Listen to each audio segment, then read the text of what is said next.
Now on this CTV News at 5, substantial improvements to Lethbridge's crime severity index score. Plus the results of a municipal inspection of the city of Medicine Hat. And this is hooked to left field, and it's into the corner. Toronto Blue Jays set a new franchise record. Telling your stories. CTV News Lethbridge with Jackie Scantlebury. Good afternoon. Thank you for joining us.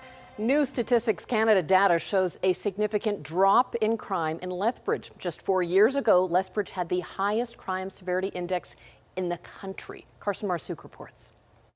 It's another move in the right direction, according to Lethbridge Police. In 2024, crime decreased in all 4 zones of the city. It's a 19% drop compared to the year before.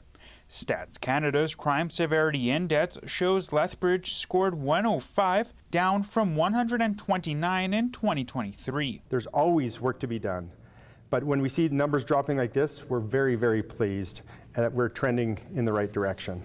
The city saw an 8% decrease in violent crimes compared to 2023 and a 23% drop in nonviolent crimes such as theft and drug violations. LPS says residents have played a large part in that drop.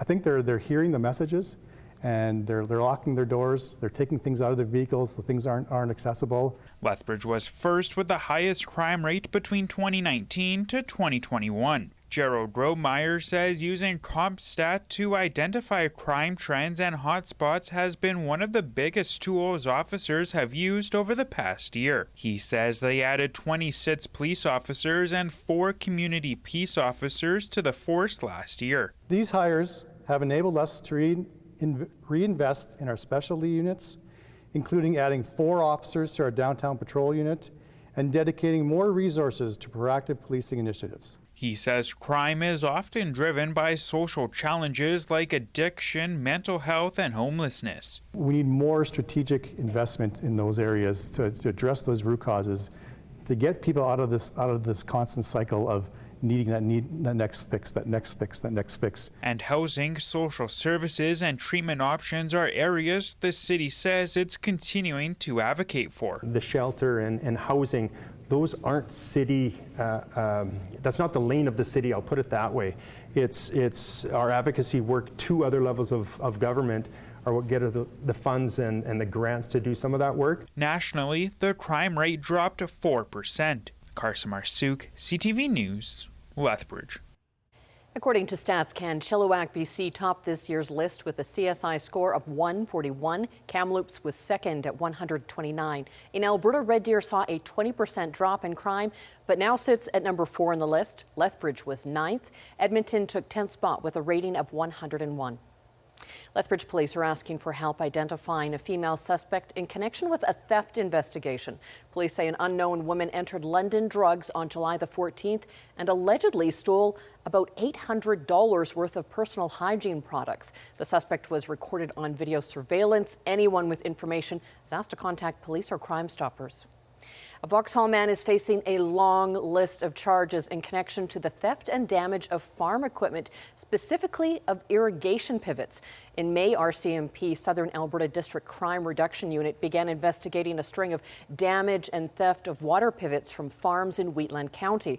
In the early morning hours of July 16th, officers saw a suspect allegedly steal irrigation equipment from a farm in Newell County. The suspect fled in a vehicle and was later located in Brooks and arrested. Mounties say the same suspect is allegedly involved in additional irrigation thefts from farms in the region, including the MD of Tabor. 31-year-old Abram Weeb Ham faces 16 criminal code charges. He appears in Medicine Hat Court August the 6th. The province has wrapped up its inspection of the city of Medicine Hat and its council. The city asked for the inspection after months of disagreements between the mayor, council, and chief administrator. Quinn Keenan has more. The city of Medicine Hat asked for an inspection by the province in September of 2024. During a council meeting on Monday, the final 207-page report was presented. It included 70 recommendations. The bottom line seems to be that the decision was that they contravene the Municipal Governance Act, and as a result, they have to have some consequences for that. It also included 3 directives from the Minister of Municipal Affairs that must be followed. These include Council and the CAO to review the recommendations and report to the Minister, as well as making the report publicly available.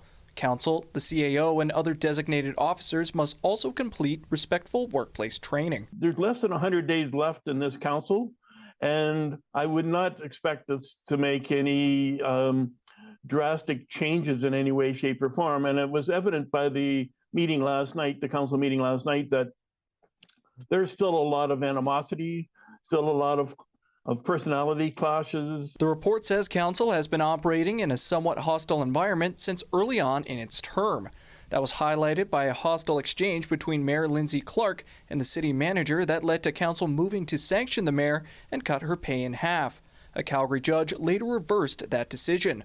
Council and others in City Hall are working to repair those relationships. There's still some ambiguity about, how do we get to the right area of correcting this, whose fault it isn't the right thing, but what was the precipice? How do we get past that? What's the crux? The report says the residents of Medicine Hat did not lose out on programs or services because of council infighting.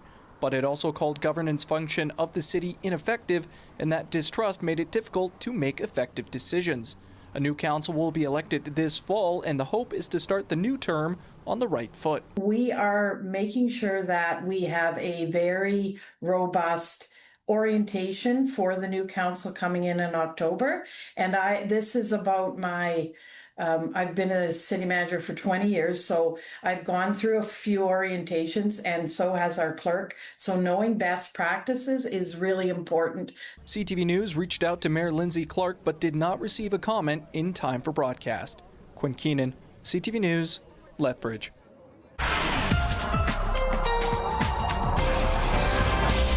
All right, let's check in with Danielle Savoni. And Danielle, it is chilly out there. Oh boy, yes, well below normal, struggling today just to get into the double digits. I'm gonna step out of the way.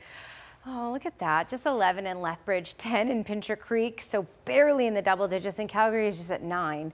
Medicine Hat though, Milk River in the teens. But it's, darker and it's rainy, it's chilly. A lot of the rainfall is starting to shift out of the way. So there will be a couple little waves that roll in, but they're less significant than what we've had. So isolated showers certainly possible in most communities in the south for this evening and through the overnight hours. But then it will start to clear out. So when it clears out, it'll start to warm up. And we're looking at warmer temperatures, at least 10 degrees warmer for tomorrow and a lot brighter. More details just ahead, Jackie. We like how that sounds. Thank you, Danielle. Well, the rainfall has allowed Lethbridge County to downgrade its fire restriction to a fire advisory. The county says residents are now allowed to have controlled burns and fireworks with a valid permit. Recreational fires, burn barrels, and wood pellet frills are also allowed. The county also says the rain and cooler temperatures have allowed the restrictions to be downgraded. Alberta Health Services has issued a blue-green algae advisory for Reeser Lake and Cypress Hills Provincial Park. Residents living near the shores of the lake or those visiting are reminded to avoid all contact with the algae blooms and to not swim or allow pets into the water. HS says you should never drink or cook with untreated water from the lake, and boiling the water will not remove toxins. Algae is naturally occurring and often becomes visible when weather conditions are calm. Anyone who comes in contact with the algae may develop symptoms within 1 to 3 hours. Reservoirs in southern Alberta are slightly down, but it's hoped the recent rain will help bring them back up to normal levels. According to the province, the Old Man Reservoir currently has a storage level at 60% below normal. The St. Mary Reservoir is sitting at 69%, also below normal, and the Waterton Reservoir is below normal, but has increased to 82% of its current storage capacity. A new report out this morning says taxes are the biggest expense for Canadian families. The report is from the Fraser Institute, and it says the average family in Canada spent about $38,000 in taxes last year. The report also says Canadian families spent more on taxes than on housing, food, and clothing combined. It says taxes have grown faster than any other expenditure for an average Canadian family. Premiers are meeting in Ontario's cottage country today. They said they had a good discussion with the Prime Minister and learned more about the ongoing negotiations with the U.S., but there are two sides to any deal, and Mark Carney made it clear provinces and territories need to do what they can at home. CTV's Rachel Aiello has more. Prime Minister Mark Carney was in good spirits as he arrived on scene for today's talks, but quickly he got down to business. We are looking for the best deal for Canada. We are only going to accept the best deal for Canada. Premiers came in saying they wanted clarity on whether the two countries are on track towards a new trade pact by U.S. President Donald Trump's August 1st deadline, and came out indicating they care less about when a deal is reached, rather what is in it. It sounds like we're making some progress, making sure that we get the best deal and not just the deal available. I would be worried that if we constrain ourselves that we have to get a deal by a certain date, that we maybe have to, maybe do some things or give up some things. Carney met behind closed doors with provincial and territorial leaders for more than 2 hours, telling them that he and senior federal officials are engaged in continuous discussions with the Americans. But the Prime Minister offered no assurances that a good deal for Canada will be reached in the next 10 days, or whether the country is ready to retaliate with counter tariffs. We'll take stock if there isn't one that works. A good deal is something that preserves, reinforces, and stabilizes those relationships as much as possible.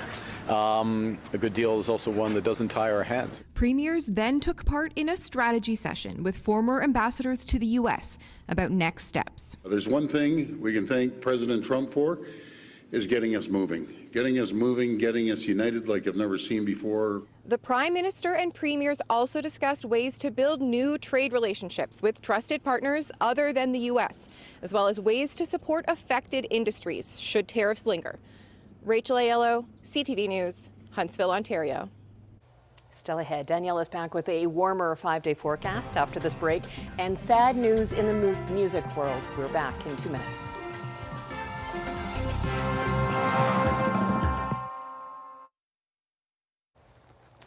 All right, here's your sky cam facing southwest.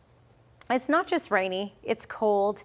It's a little on the windy side as well. It's not ideal when you look at, does it need to be this cold and get the rainfall? And we've had a lot of rainfall. However, up to the north, so when you look outside of the far south, significant rain with this system, and we're almost done with it. And then we're looking at temperatures really warming up. But look at that chilly little high for Calgary today, just 10 degrees, Edmonton 16. So certainly a significant cool down in parts of southern Alberta, really all of southern Alberta.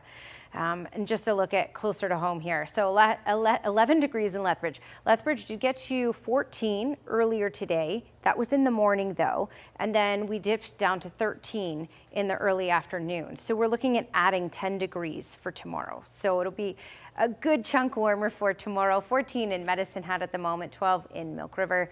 So yes, well below normal overall, and it's been a wet one as well. Okay, when we look at the frost advisory in place, this is in place for Airdrie over through Cochrane and up to the Rocky Mountain House area because we're looking at dipping to the freezing mark. So not good for farming communities in this area here for the overnight hours. We also have the air quality advisory for the far southeast corner. We talked about it taking more time to move out of this corner. So I'm going to advance this. You can see as we head through the rest of today, this is going to slowly start to move out, especially tonight. So will it be a huge improvement by tomorrow? Yes, but we'll likely still be at that moderate level. So right now, in just south of Medicine Hat and the Medicine Hat area, we're ranging between a 7 and a 9. And for tomorrow, we'll pop down to the moderate level, so around a 5, a 6. So we'll see some improvement, and we may even later in the day tomorrow get down to a 4. So it will slowly start to make its way out with this. It's just taking some extra time in the far southeast. Okay, so we have this system that is the bulk of it anyway moving out, but we have some little pockets that are going to move on in. So isolated showers, but the heaviest rain is now out. And we may pick up another millimeter in many communities, but nothing really significant left with this one. And there you go, showers possible right up until about 8 a.m. in Lethbridge and even 10 a.m. In the Medicine Hat area and south of Medicine Hat. And then it's dry and clear and mainly sunny, and temperatures will really start to climb. So the East Kootenay area, 11 degrees overnight, showers, fog patches that will last into tomorrow morning. And there's even the potential of a late day shower, even non-severe thunderstorm tomorrow with a high of 26. But it's a smaller chance of that for tomorrow in that area. Crow's Nest past 6. Oh, a chilly night with some showers, and then that should clear up and dry out for tomorrow. 23 degrees is the high for tomorrow, and it will be a little gusty at times as well, but partly cloudy skies. All right, for the Medicine Hat area, air quality health index for the rest of today will be at a 7, which is high, but we'll drop down to a 5-4, moderate for tomorrow with a high of 20. Some showers possible throughout the day. Early morning showers up until 8 a.m. possible in the Lethbridge area, and then it clears out. Sunshine will prevail in the afternoon. 23 degrees will be your high, and then we'll get closer to that 30 mark by Thursday.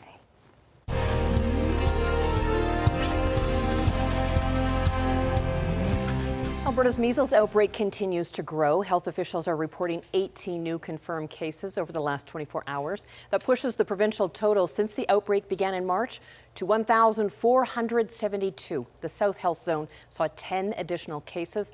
Our province has the highest measles per capita in all of North America. Alberta's Chief Medical Officer of Health last spoke publicly about the outbreak on May the 5th. A new study suggests that children under the age of 13 should not have smartphones. The study is based on self-reports in a survey of nearly 2 million people in 163 countries. Researchers found using smartphones before the age of 13 could damage kids' mental health. According to the study, a likely cause could be kids who use smartphones before turning 13 access social media more and experience sleep disruptions, cyberbullying, and negative family relationships. Some pools sold in Canada have been recalled following 9 drownings in the U.S. The compression straps on the side of the pools can make a foothold for small children and allow them to access the water unattended. The recall covers a range of Polygroup, Intex, Recreation, and Best Buy pools that were sold as far back as 2002. More than 260,000 of the pools were sold in Canada. Health Canada says there have been no reports of incidents or injuries in our country. Sad news in the music world as the Prince of Darkness has died.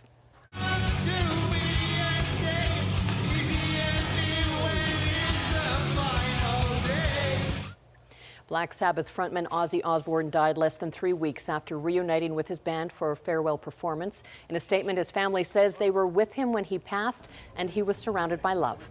Osbourne had a number of health problems in recent years, including Parkinson's disease. He was 76 years old. Still ahead on the CTV News at 5, the red-hot Toronto Blue Jays set a new franchise record. We are back with sports in 2 minutes.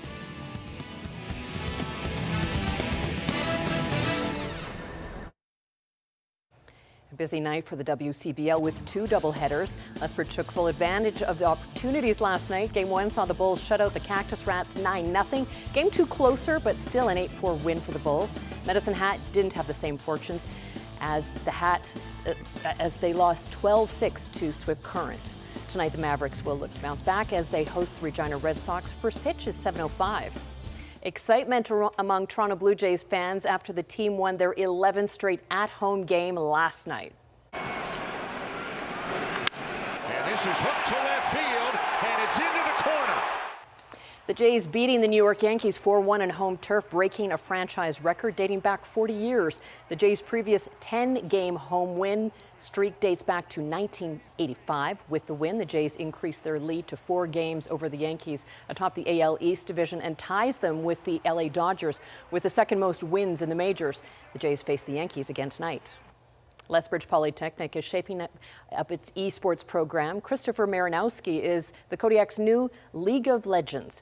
Marinowski has spent the last 2 seasons on the team's roster. He won the Esports Leadership Award and Outstanding Pillar Award at the Codies in April. Former coach Nate Johnson is moving to become the esport coordinator for the Kodiaks. Toronto Raptors are kicking off their preseason in Calgary. The NBA team will be holding their training camp from September 30th to October 3rd at the University of Calgary. Sessions will be closed to the public except the final day when they'll have an open practice. The last time the Raptors were in Calgary was a preseason game against Denver in 2016. Still ahead on the CTV News at 5, the story of college sweethearts who never forgot one another when we return.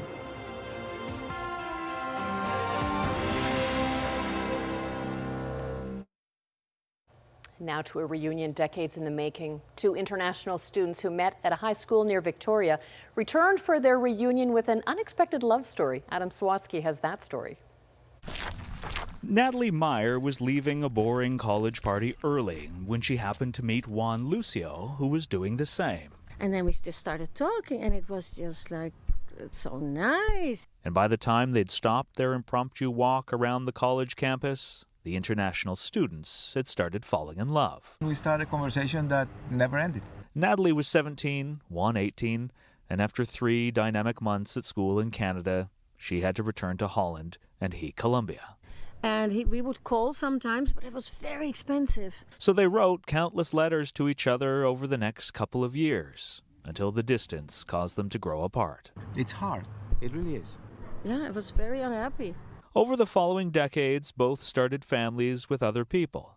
But after Natalie's marriage ended, she found herself wondering about Juan. And I was just really curious how he was doing. She found him on Facebook and sent a message. I was very excited. You see, Juan was also divorced and had been trying to reconnect with Natalie too, but couldn't find her online because her name had changed. He called her as soon as he could. And 30 seconds later, I feel as if time had not passed. Natalie felt the same, so they started writing regularly, phoning daily, and exchanging songs online.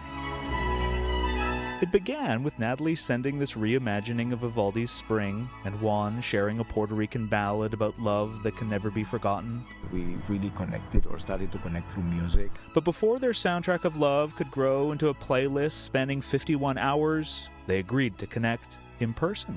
Really, really nervous.